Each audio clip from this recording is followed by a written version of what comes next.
Hello guys, आप लोग कैसे होंगे? अच्छे होंगे, स्वस्थ होंगे। आपके बीच आज माध्यिका और बहुलक लेके आए हुए हैं, जो कि बहुत ही इंटरेस्टिंग सवाल है। और ये सवाल जो है हर किसी भी कॉम्पिटिटिव एग्जाम के लिए फायदेमंद होता है और बार बार एग्जाम में पूछा ही जाता है।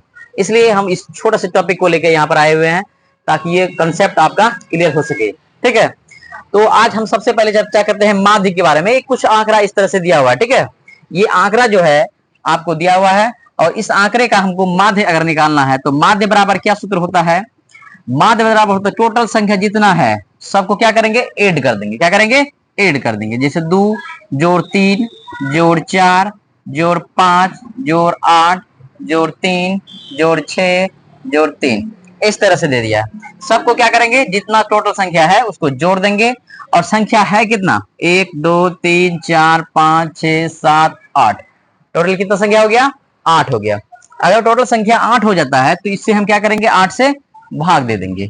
अब सबको क्या करेंगे? ऐड कर देंगे। तो 3 2 कितना हो जाएगा? 5। 5 और 4 जोड़ेंगे कितना होगा? 9। 9 5 14। 14 8 कितना? 14 8 हो जाएगा। 22 22 22 3 कितना? 25। 25 6 कितना हो गया? 25 6 31। 31 3 कितना हो गया? 34। 34 ही हो ना? 3 2 5 4 9 9 5 14 14 8 कितना हो गया? 14 8 22 3 25 6 31 31 3। ये ऐसा एक आंकड़ा देता है यहाँ पर 31 और 30 एक देता है, यहाँ भी एक देता है। ठीक है, ताकि मतलब एक आंकड़ा हम बता रहे हैं, उसी के अनुसार हम लोग इसको सॉल्व करते हैं, ताकि कट जाएगा तो आपको आसान लगेगा। तो यहाँ कितना? 2 3 5 5 5 4 9 9 5 14 14 8 कितना हो जाएगा? 22 3 25 6 31 31 1 32। टोटल मिला के कितना हो गया? 32 हो गया। और ये बटा कितना? 8। 8 है कम 8 8 चौके 32। कहने का मतलब हो गया 4 हमारा क्या हो गया? माध्य होगा। क्या होगा? 4 हमारा माध्य होगा। तो इस तरह का सवाल बहुत सारे एग्जाम में पूछा जाता है, चाहे एनटीपीसी हो, रेलवे का किसी भी पार्ट का एग्जाम का ले लीजिए आप, उसमें देखने को मिलेगा। या फिर आप ऐसे कह सकते हैं एसएससी हो, SSC CGL mains PT level, हर एक एग्जाम में पूछा जाता है। कोई भी कॉम्पिटिटिव एग्जाम का लीजिए, ये सब माध्य माध्यिका और बहुलक तीनों ही चीजें पूछी ही जाती है अक्सर। तो अब ये माध्य के बाद हम थोड़ा सा माध्यिका की चर्चा करते हैं। माध्यिका में क्या होता है? माध्यिका में थोड़ा सा अंतर है। जैसे मान लिया जाए माध्यिका ही है, यही सवाल रहने थे सेम। माध्यिका को क्या करेंगे? सबसे पहले असेंडिंग ऑर्डर या डिसेंडिंग ऑर्डर में हम लोग क्या करेंगे? इसको सजाने की कोशिश करेंगे। आरोही क्रम या फिर अवरोही क्रम में से सजा लेंगे। ठीक, तो आरोही क्रम में अगर सजाना चाहेंगे तो आरोही क्रम में इस तरह से हम लोग सजा सकते हैं। जैसे मान लिया जाए सबसे छोटा क्या है? सबसे छोटा 1 है, उसके बाद क्या है? 2, उसके बाद 3, उसके बाद 4, उसके बाद 5, और उसके बाद 3 कितने बार है? 3 तो 2 बार आ गया ना, तो 3 2 बार आ गया है। और 3 2 बार आ गया। 4 एक ही बार है, तो 4 यहाँ पर नहीं दिए हैं, तो 4 आ जाएगा यहाँ पर। उसके बाद क्या है? 5 है। उसके बाद क्या है? 6 है। उसके बाद कुछ नहीं ना, 8 है। 1 2 3 4 5 6 7 8।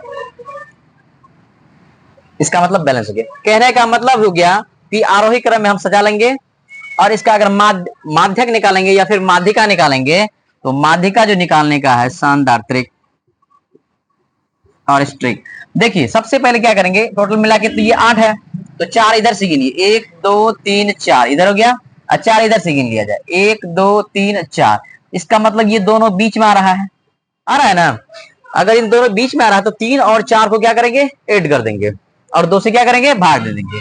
तो माध्यिका जो हमारा हो जाएगा 3 + 4, और ये बटा कितना हो जाएगा? 2। तो 4 और 3 मिला के कितना हो जाएगा? 7। 7 बटा 2 करेंगे तो कितना आ जाएगा? 2 3 6 दशमलव, और यहाँ बच के कितना? 1 2 5 10। तो मतलब 3.5 जो होगा हमारा क्या होगा? 3.5 हमारा क्या होगा? माध्यिका होगा। तो ये बहुत आसान तरीका है समझने का। आप थोड़ा सा ध्यान रखिएगा। अगर यहीं पर ये संख्या टोटल मिला के 8 है, अगर यहीं पर मिला के 9 रह जाता, तो इसमें क्या करते? दोनों तरफ के दोनों साइड से बराबर ले लेते हैं, बीच में जो बचेगा वही हमारा क्या होगा? माध्यक कहलाता है। तो एक इसी के ऊपर एक और उदाहरण हम बता देते हैं, एक अन्य उदाहरण लेकर। मान लीजिए यहीं पर इस सवाल को थोड़ा मिटाते हैं। अब इसको आरोही क्रम में सजाएंगे, ठीक है। तो आरोही क्रम में सजाएंगे जब, तो इस तरह से बता देते हैं आपको। देखिए सबसे पहले इसको आरोही क्रम में सजाएंगे, आरोही क्रम। और आरोही क्रम में अगर सजाएंगे तो सबसे पहले क्या आएगा, 2 आएगा, उसके बाद क्या आएगा, 3 आएगा, उसके बाद क्या आएगा, फिर 3 ही है, उसके बाद क्या आएगा, 4 आएगा, फिर 5 आएगा, फिर 6 आएगा, फिर 8 आएगा। 1 2 3 4 5 6 7, 1 2 3 4 5 6 7, टोटल मिला के 7। यानी कहने का मतलब है अगर इसका माध्यक निकालेंगे या फिर माध्यिका कहें, एक ही बात है, माध्यक निकालेंगे या फिर माध्यिका, तो क्या हो जाएगा, तो 1 2 3, 1 2 3, यानी 3 को इधर से ले लिए और 3 इधर से ले लिए, तो बीच में क्या बच गया, 4 बच गया। तो माध्यिका बराबर क्या हो जाएगा, 4। लेकिन ये कब 4 आएगा, ये कंडीशन है, अगर ये विषम आएगा तो टोटल कितना है, 9 है ना, कितना, 1 2 3 4 5 6 7, टोटल मिला के 7 है ना, 7 संख्या है। इसका मतलब है कि ये विषम संख्या है, ओड नंबर है, ठीक है। इसलिए हम लोग ओड नंबर में बहुत आसानी तरह से निकाल सकते हैं। लेकिन इवन नंबर जब आएगा तो इवन नंबर के लिए हम बता ही दिए हैं, इससे पहले वाला जो सवाल बताए थे वही इवन नंबर वाला है। दोनों को क्या करेंगे, बराबर हिस्सा में इधर से भी लेंगे, लेफ्ट साइड से राइट साइड से, दोनों साइड से लेके, और बीच में जो बचेगा दोनों को क्या करेंगे, जोड़ करके 2 से भाग दे देंगे, तो वो क्या निकलेगा, हमारा माध्यिका निकलेगा। तो इसका माध्यिका जो हो गया ये ओड नंबर के लिए है, इसके लिए क्या होगा, 4 आ जाएगा।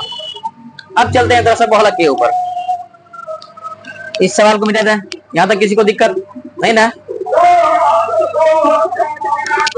इस तरह के सवाल को समझने में किसी तरह को परेशानी अगर है तो बोलिए बोला, और अगर दिक्कत नहीं है तो इसको हम कैंसिल करते हैं।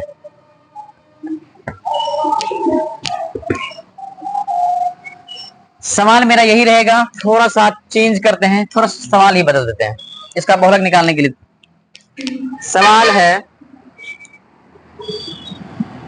मान लीजिए सवाल है 5 4 3 2 8 5 6 5, इस तरह से है। अगर इसका कहेगा बहुलक निकालने के लिए, क्या निकालना है इसका बहुलक, इसका बहुलक कैसे निकालेंगे, तो सबसे पहले क्या चीज हमको देखना है, बहुलक उसी को कहते हैं जिसकी बारंबारता कितना हो, सबसे अधिक हो। तो ये हमारा जो आंकड़ा दिया हुआ है, इस आंकड़ा का हम लोग क्या निकालेंगे, सबसे पहले बारंबारता किसका है, सबसे अधिक किसका है, एक इसका है, एक यहाँ है, एक यहाँ है।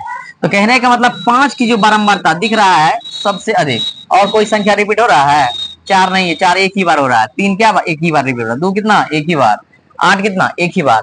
मतलब ये हुआ कि जब संख्या है एक ही संख्या जब बार बार रिपीट हो रहा है और सबसे अधिक बार रिपीट हो रहा है, तो वो क्या कहलाएगा, बहुलक कहलाएगा। इसलिए हमारा जो बहुलक होगा क्या होगा, 5 होगा, क्योंकि 5 की बारंबारता सबसे अधिक है, इसलिए हमारा 5 क्या होगा, बहुलक होगा।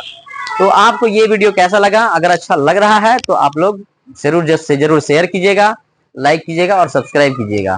तो आज के लिए बस इतना ही, फिर अगले एपिसोड में मिलेंगे। टाइम एंड वर्क का हम लोग क्वेश्चन अभी भी रोके हुए हैं और उस चीज को अपलोड फिर से करने वाले हैं। तो जब तक टाइम एंड वर्क कंप्लीट नहीं हो जाता है तब तक फिर आगे ये प्रोसेस चलता ही रहेगा। बीच बीच में हम छोटे छोटे टॉपिक ला रहे हैं ताकि आपका जो आने वाला प्रिपरेशन जो आगे चल रहा है, आगे जो एग्जाम होने वाला है उसके लिए हम लोग थोड़ा सा ये ला रहे हैं ताकि ये काम आगे चल के हो जाए, ठीक है। इसीलिए हम ये छोटे छोटे टॉपिक ला रहे हैं। तो आगे चल के हम टाइम एंड वर्क का ही क्वेश्चन दोबारा से बनाएंगे, इसका वीडियो बनाकर आप लोग के बीच अपलोड कर देंगे, ठीक है। तब तक के लिए बाय बाय।